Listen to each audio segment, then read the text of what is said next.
Control एक minute ma'am hold करिए।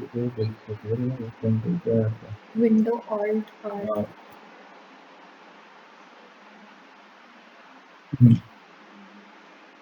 हाँ जी जी, तो आप इसको कॉपी करोगे। जी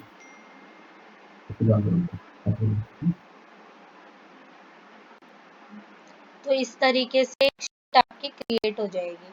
अब इसके अंदर आपके जितने भी आइटम्स, IMS क्या होता है, इन्वेंट्री मैनेजमेंट सिस्टम। तो आपकी जितनी भी इन्वेंट्री है उसका स्टॉक क्या है, कब वो इन हो रही है, कब वो आउट हो रही है, वो सब देखने के लिए अभी आपको आइटम लिस्ट, आप सारे आपके SKU कोड्स, जो भी यूनिक कोड होता है हर आइटम का, वो आप यहाँ पे डालोगे। आइटम नेम डालोगे, कैटेगरी क्या है वो डालोगे, आपका डेली कितना एवरेज कंजप्शन आपका हो जाता है वो डालेंगे। लीड टाइम कि अगर आपका कोई भी मटेरियल खत्म हो गया है तो उसको आप तक आने में कितना टाइम लगता है, वो लीड टाइम आप डालोगे। सेफ्टी फैक्टर कि कुछ मटेरियल डैमेज हो गया या कुछ और कुछ लॉस्ट हो गया तो उस केस में आपका कितना सेफ्टी मतलब आपको कितना % उसमें रखना पड़ेगा स्टॉक में। MOQ की इतना आपका मतलब इतने का आपका पैकेट बनता है या कुछ ऐसा है तो आप इसके अंदर MOQ डाल सकते हो। मैक्स लेवल अपने आप कैलकुलेट होके आ जाता है जितना भी डेटा आप ये डालते हो, average daily lead time safety factor को लेके। अब नेक्स्ट आपका आता है आइटम लिस्ट में आप जो भी ऐड करते हो ना वो आपके IMS के अंदर ऐड हो जाता है। ये जैसे आपको दिख रहा है यहाँ पे सारे आइटम के नेम वगैरह सब कुछ आ गया है। और यहाँ पे क्लोजिंग स्टॉक का एक कॉलम है। इसके अंदर आपको क्या करना पड़ता है, सबसे पहले ऑथराइज कर लो शीट को।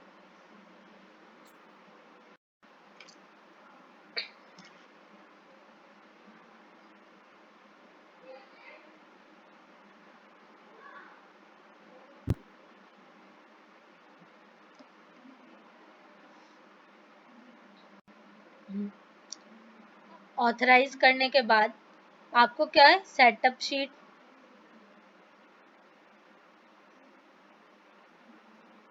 अब हमने अपनी शीट को सेटअप कर लिया है।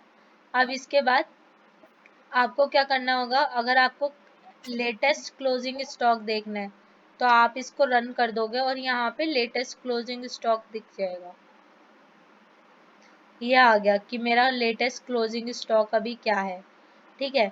लेकिन अगर आपको मान लीजिए कि अभी आपको ये भी देखना है, हिस्ट्री देखनी है पूरी कि किस स्टॉक की क्या क्या हिस्ट्री रही है, या तो ये कितने दिन से पड़ा हुआ है हमारे पास, या कितने दिनों से इसकी सेल नहीं हो रही है, इन आउट नहीं हो रहा, वो सब जब हमें देखना पड़ता है तो आप क्या करोगे, क्लोजिंग हिस्ट्री डेट रेंज। अगर मुझे देखना है ये 1 मार्च से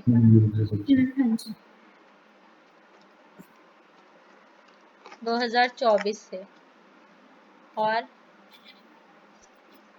1 अप्रैल 2024 तक का देखना है तो मैं इसे इस तरीके से ले लूंगी और यहाँ पे सारा डेटा दिख जाएगा। और अब आपको पर्टिकुलर डेट लेनी होती है तो आप ऐसे ले सकते हो। अगर आपको बाय डिफॉल्ट चाहिए, डिफॉल्ट ले लो तो वो डिफॉल्ट दिखेगा। जो भी 1 मंथ का होता है वो होता है डिफॉल्ट, ठीक है। अब इसके बाद जैसे आपका इन कुछ भी इन हो रहा है या आउट हो रहा है तो आप वो यहाँ पे डालोगे।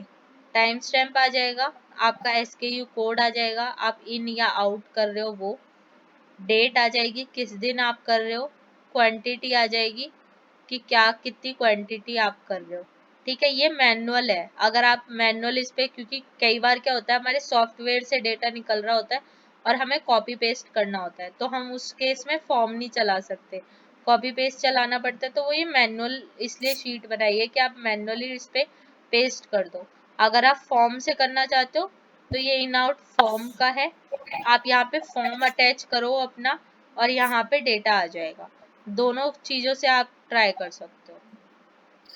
इसके बाद आता है रीऑर्डर शीट। रीऑर्डर शीट के अंदर क्या होता है कि आपका जैसे कुछ भी मटेरियल आपका मैक्स लेवल से कम होता जा रहा है, तो उस मटेरियल को आपको परचेज करना होगा। तो जैसे मान लीजिए अब मैं इसको करती हूँ रीऑर्डर को अपडेट, कि मुझे कितना मटेरियल परचेज करने की ज़रूरत है। तो इसने ऑलरेडी दिखाया हुआ है कि इतना इतना मटेरियल आपको परचेज करना है। अब मुझे जो भी परचेज करना है, मुझे फर्स्ट आइटम परचेज करना है, मैं उसके आगे वाई लिख दूंगी। ठीक है। अब इंडेंट के अंदर अभी कुछ नहीं दिख रहा है, लेकिन अगर मैं इसको इंडेंट लिंक पे क्लिक कर दूंगी, क्रिएट इंडेंट, क्योंकि अगर मुझे परचेज करना है तो इंडेंट क्रिएट करना पड़ेगा। मैंने क्रिएट इंडेंट पे क्लिक किया, तो अब ये मेरे पास एक ये इंडेंट, इंडेंट क्रिएट करने का काम जो इसके लिए डूअर होगा वो करेगा क्या? जो इन्वेंट्री को मैनेज करता है सर वो करेगा ठीक कि क्या मटेरियल मंगाना है। तो ठीक है, ये ओके। इंडेंट हमारे यहाँ पे क्रिएट हो गया। इसको आप अपनी परचेज एफएमएस से ऐड कनेक्ट करके आप अपना एफएमएस चला सकते हो। ठीक है। इसके अंदर आपका सारा हो गया है। एक लास्ट चीज और है। हाँ, अब जैसे आपका एवरेज डेली कंजप्शन जो निकल रहा है वो हम यहाँ पे मतलब आपको डालने की भी जरूरत नहीं है। अगर आपका इन आउट का डेटा है तो हम उसके हिसाब से अपने आप निकाल सकते हैं। जैसे मैंने यहाँ पे अपडेट एवरेज किया, इसने बोला हुआ है कि आप 90 डेज से ना ऊपर नहीं ले सकते एवरेज कंजप्शन। अब आपको मान लीजिए 60 डेज का कंजप्शन निकालना है, 30 डेज का निकालना है, आप इसके अकॉर्डिंग आप उसमें डाल सकते हो। अपडेट कर दिया तो ये 30 डेज के अकॉर्डिंग कंजप्शन दिखाएगा। 30 डेज में तो कुछ हुआ ही नहीं है, इसलिए वो 0 दिखा रहा है। अगर मैं 90 डेज का कंजप्शन लूं,